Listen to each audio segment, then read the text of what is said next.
everybody, I'm ZNintendoGamer, and welcome back to another episode of Z Eats. This is chicken noodles. Picatta, whatever. Lemon Chicken Picatta. So, what is it?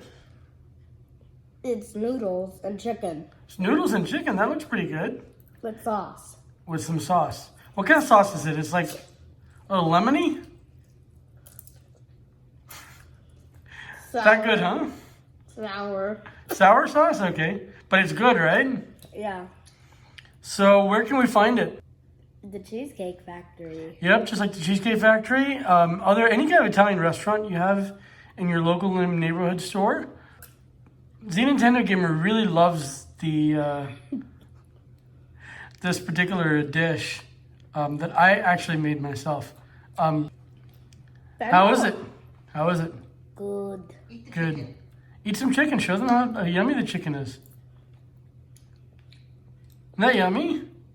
Yeah. What are those green little things called? Those Peas. green little things, no, they're actually called...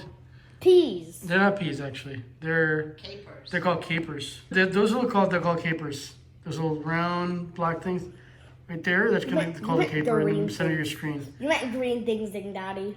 Yep. All right, guys, listen. Thank you for watching. Remember, everyone, try everything at least once. Please check out my 12 Days of Gamers Christmas. Please subscribe to my YouTube channel. Please turn on notifications. Please follow me on Instagram, ZNintendoGamer. Please like this video and watch all of my other videos.